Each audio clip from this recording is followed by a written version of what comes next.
Oracle dropped 1.1%, lab scores 59, hold. After hours, the stock tumbled 6%, igniting heavy selling pressure and prompting algorithmic stop-loss cascades.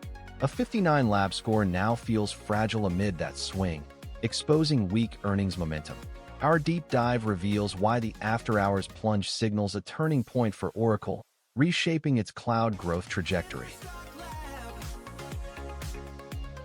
After hours, Oracle just declined 6.1% on earnings before regular trading resumes, proving that Oracle's infrastructure growth has hit a thermal wall of 100 kilowatts per rack, the power density limit where standard air cooling fails.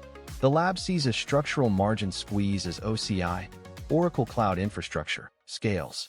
Oracle relies on RDMA, Remote Direct Memory Access, a networking protocol that lets GPUs bypass the CPU to slash latency to compete with AWS.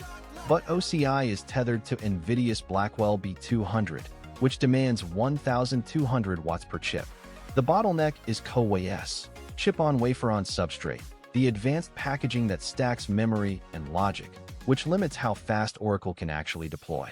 This price collapse signals that engineering constraints are finally outrunning the sales narrative.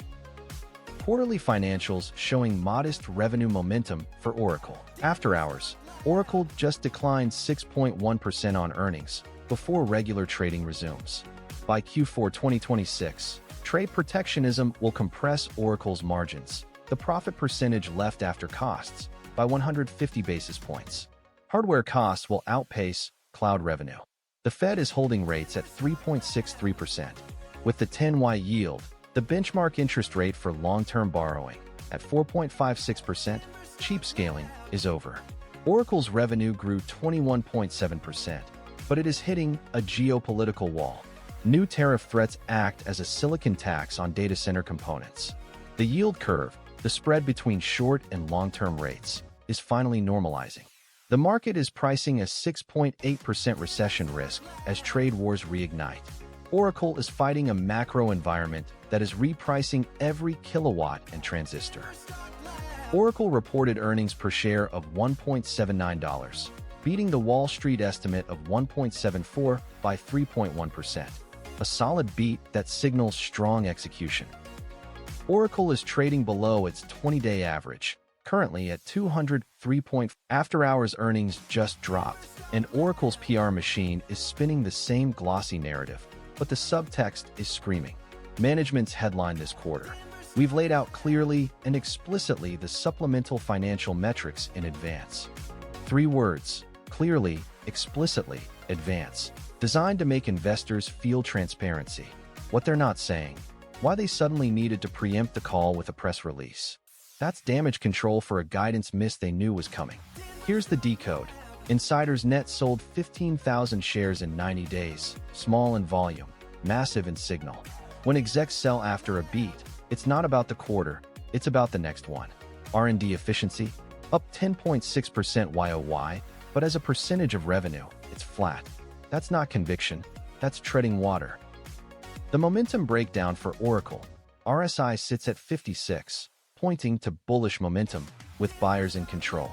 MACD is currently bearish, with downward histogram pressure. After-hours trading shows Oracle down 6.1% as its universal adapter strategy, database software running on rival clouds. It's a physical bottleneck. The bull case fails if Oracle cannot secure enough NVIDIA GPUs to fulfill contracts. The critical question: is the OpenAI partnership a genuine revenue engine or just high-margin PR? Our previous strong buy calls at $213.68 were early, with the price down 4.8% since. If Oracle breaches support, the price floor where buyers step in, at $181.46, the downside risk is severe. The lab's AI score of 59 dictates a neutral stance. Do not buy this dip until the $181.46 level proves it can withstand the current bearish momentum.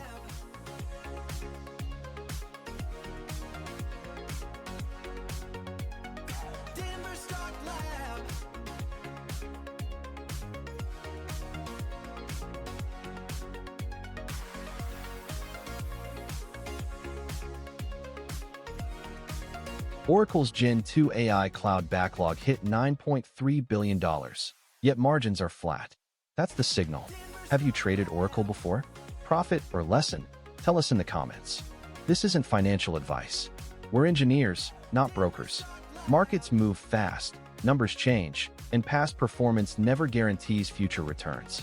Do your own research before you trade. The lab is for education only. We'll see you in the next breakdown.